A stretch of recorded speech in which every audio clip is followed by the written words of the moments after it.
সব জলসা মাহফিল গুলো হবে, সব পারমিশন কিন্তু দিয়েছে। আমরা বক্তা আছি বলে খালি দিয়েছে, অন্য কোনো বক্তা হলে দিত না। সিদ্দিকিয়া কামিল মাদ্রাসা, এটা তো হুজুরের প্রতিষ্ঠা।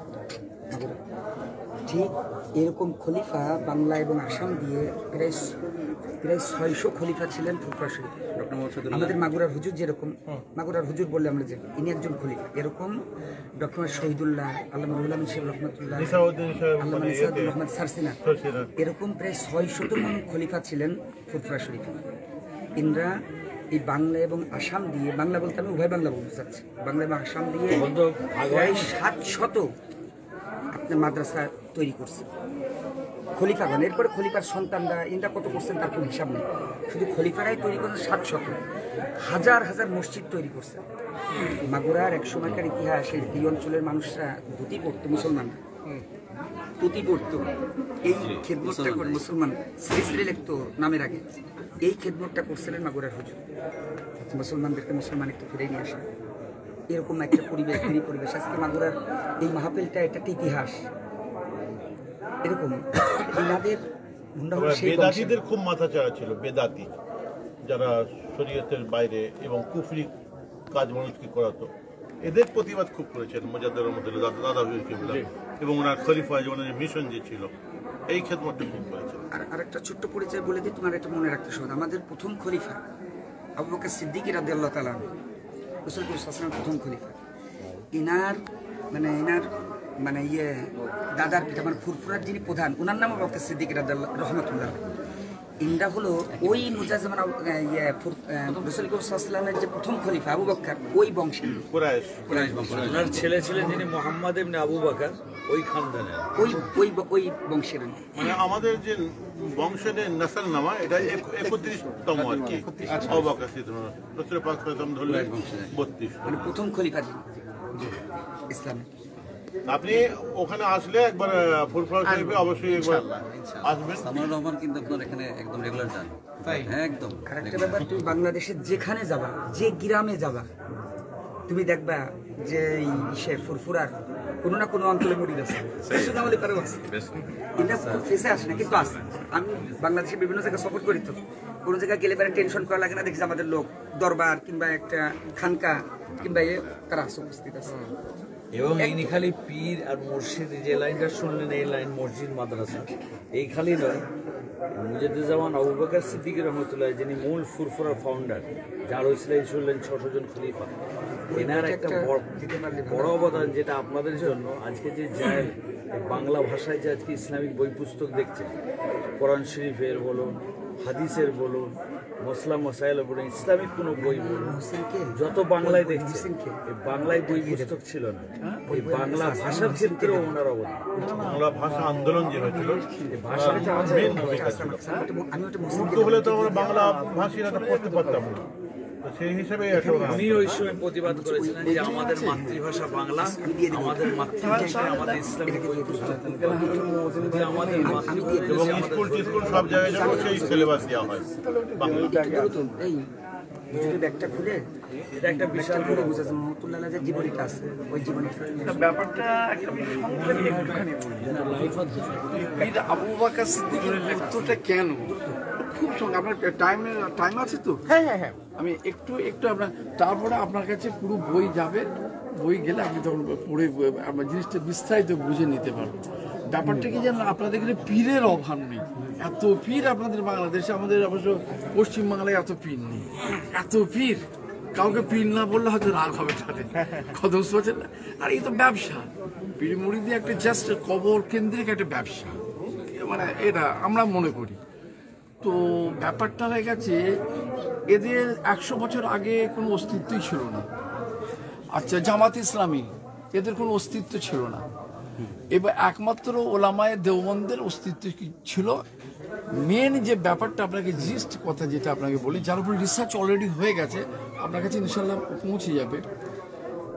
আবু বকর সিদ্দিক রহমতুল্লাহ আলাইহির এই পুরো ভারত, আমি গোটা ভারতবর্ষের কথা বলিনি, আমি পূর্ব ভারত, পশ্চিম বাংলা, পূর্ব বাংলা, আসাম, ত্রিপুরা, বিহারের কিছু অংশ, উড়িষ্যার কিছু অংশ, এই পূর্ব ভারতের দিকে 100-200 নয়, 300-400 কয়েক শতাব্দীর মধ্যে এইরূপ ব্যক্তিত্বের জন্মই হয়নি, এক কথায়।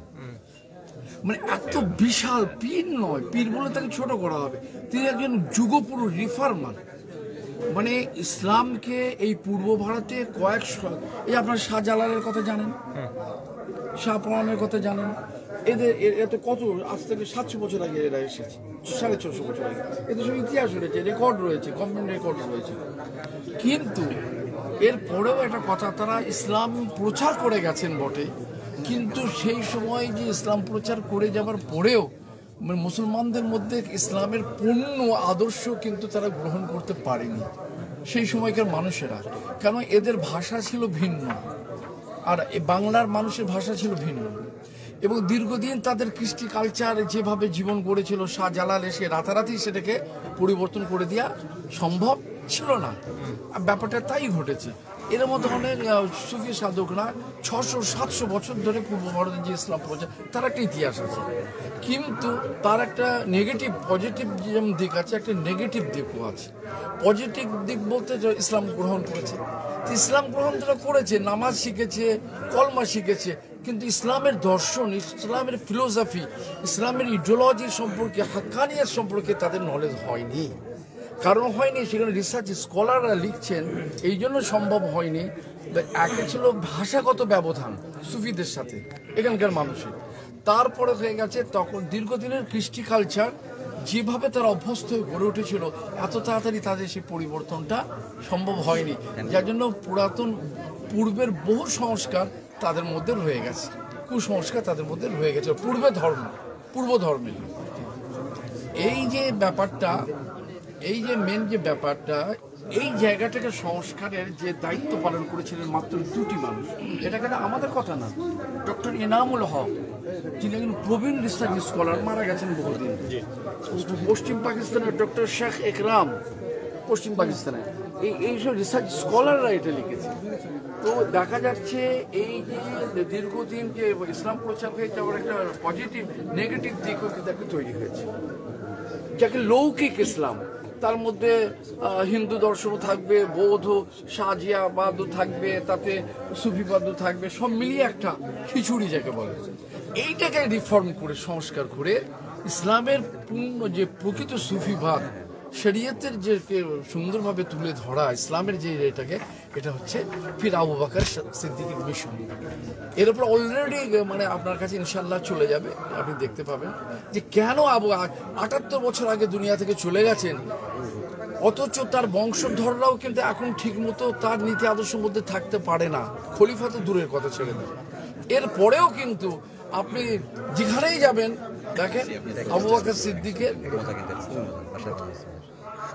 যেখানে আপনি যাবেন এখন তার এই যে ব্যাপারটা আমার একটা বড় উদ্দেশ্য। পীর বলে যখন আপনাদের দেশে যেমন পীর আছে, সবার আবার লোভ যেন না লাগে, পরে নজর পড়তে আমার পেট খারাপ করে। আমার কথা সরি জি, আমি আপনার কথা বুঝতে পেরেছেন?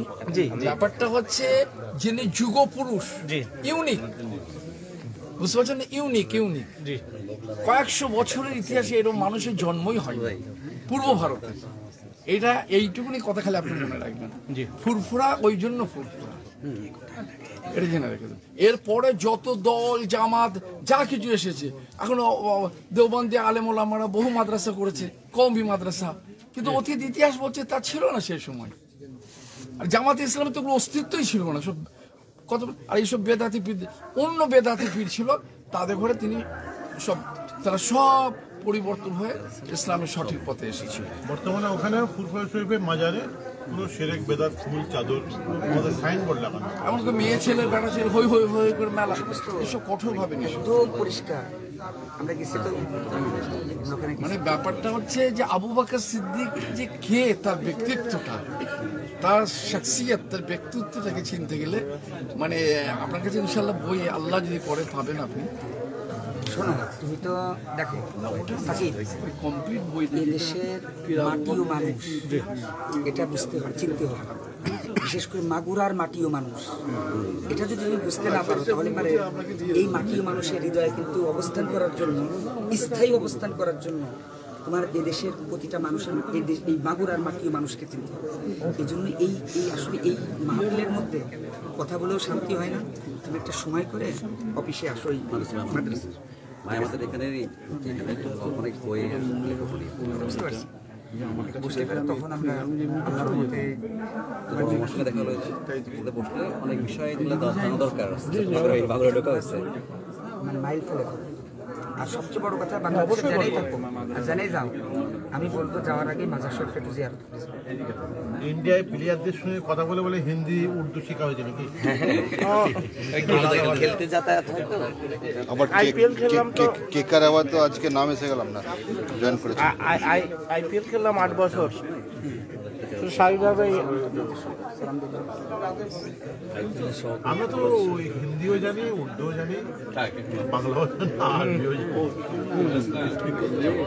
কটাই মনে লাগে অনেক বিভিন্ন জায়গায় এতে। অনেক মোটা হয়ে গেছে। ঠিক আছে, আমিও খেলোয়াড় ছিলাম, ন্যাশনাল খেলেছি, ভলিবল খেলতাম। আমাদের ন্যাশনাল ভলিবল ফেডারেশন একটা আছে এটা মোটাটা এই যে স্টেট লেভেলে দুবার খেলেছি, মাদ্রাসায় আছে নাকি? ন্যাশনাল খেলেছি। তো এখানে ওজন সেজে গেছে। খেলা ছেড়ে দিলে শরীর খুব ভারী হয়ে যায়। হ্যাঁ, সাথে সাথে